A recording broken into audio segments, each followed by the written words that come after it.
Ja, herzlich willkommen zu einer neuen Ausgabe SI Talk. Bin noch immer in Vancouver. Heute habe ich eine neue Firma Saga bei mir. Saga klingt einmal schon mal gut. Das ist ein Ansager, mal gleich. Und der CEO ist auch Mike Stier, Bull. Also was kann da jetzt noch schief gehen sozusagen bei der Aktie? Ich muss aber vorsichtig sein, der Mike versteht nämlich auch teilweise Deutsch, also nicht jeder Joke ist jetzt erlaubt. Mike, thank you for your time. Yeah, thanks for having me. I said for me it's a brand new story, also for my subscriber. But maybe you can give us a rough or a small or elevator pitch of the company. What is Sure. was the case you set up the company? Yeah, absolutely.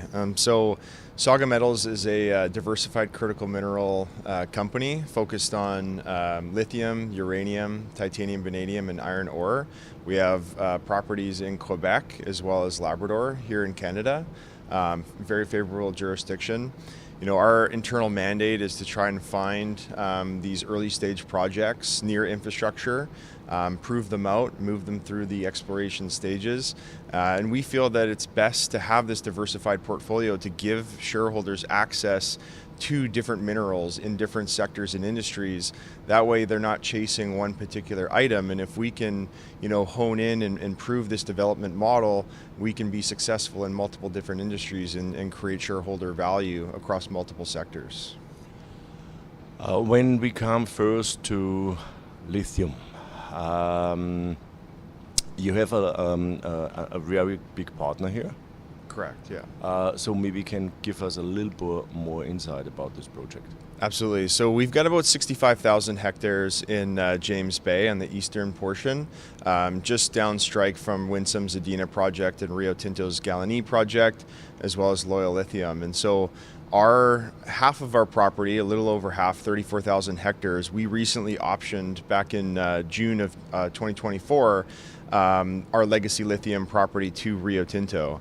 And so they have the ability to earn up to 75% of that project for putting in about $44 million into the project. They also have to, pay us some, annual payments for being the operator, but it's an amazing feat in terms of being able to garner that partnership as a private company. When we did it, we only just recently went public in September of 2024. I think it adds a lot of credibility and management's ability to execute a deal of that magnitude with a company of that size, especially being a smaller, private company. And so, again, in terms of value creation, that's what we're trying to do here with Saga, and we feel that this partnership can lead to some really good things. Yeah. Rio Tinto is a very big company, so it's very unusual that they do so early deals. Yeah. So it shows that you must have something.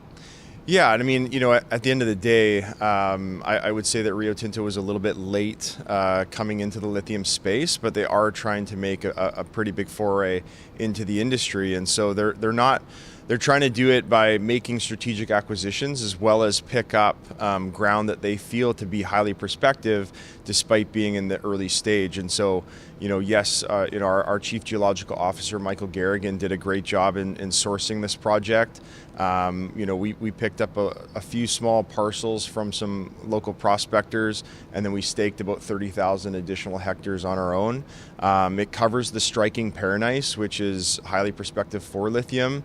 We've got well over 100 documented pegmatites on the property, and now we just got to find out and see what's there. And Rio Tinto's going to be back on our ground here in 2025, doing some further exploration programs. So that's mean from this project alone, we should get, when they must invest $44 million, a lot of news flows. Correct, yeah. I mean, we'll have some news coming out here just to kind of summarize what they did back in 2024. Because we executed the agreement with them a little bit later into the year, they weren't able to get out until a little bit later in the field season. But, they've already got budgets approved for this year, and we're going to get out and finish the magnetic survey, the geophysical survey over the property, as well as a fairly robust prospecting, mapping, and sampling program across the 34,000 hectares. As you can imagine, that takes a bit of time to do. But you are the operator, or they are the operator? They're the operator, yeah. Sorry, I think I said we, but yeah, I mean they're the operator, yeah. It's mean that you together have this project now. Correct, yes. We're in this together for sure. So, okay, this is the first project, really great one. What is the next exciting project for you? Yeah, so our whole philosophy here with this was that obviously, and again, being diversified critical mineral company, it gives us the ability to pivot and create these strategic partnerships when it makes sense to do so. And so with lithium, kind of coming down and sort of hitting its low, it made sense for us to partner with someone like Rio Tinto to try to advance that project while allowing us the ability to focus on some of our other projects. And so the one that we're keen on and focusing on the most is our uranium property in Labrador. And so on that property, it's called the Double Mare Uranium Project. We have about just over 25,000 hectares. And across that, along the southern portion of our claims, we have an 18-kilometer verified trend with uranium count radiometrics and surface sampling across the entire area. We've actually bookend the 18 kilometers with two zones, our Luvik zone, as well as our Kachuk zone, and then we've got our big 4-kilometer Nanook zone in the middle. And so we're actually, again, Michael Garrigan, our Chief Geological Officer, he actually just arrived in Labrador the other day. He's prepping with the teams to get going on two drill programs, one being our titanium vanadium project, which I can speak on in a minute here. But after that, and in conjunction with that, a small team's going to go out to our uranium project, fix up our camp, and get that prepped and ready for when the radar project drill program's over. We can head right into the field and start our drilling on the uranium property. Uranium, we know, is in Canada really well known, but it's more well known at the Athabasca Basin. Correct, yes. So Labrador is more new to the area. So is there any other success in the area so far by uranium, so that we really can say, okay, here is maybe a new area or a new zone or a new province or area where really the uranium is, or new uranium hotspot? Yeah, absolutely. I think it's no surprise to anyone that the Athabasca Basin really in Saskatchewan is kind of an anomaly on the planet. There's not really anywhere else that you're going to find grades up to 20 and 30%. But you don't need those grades to be successful in the uranium space.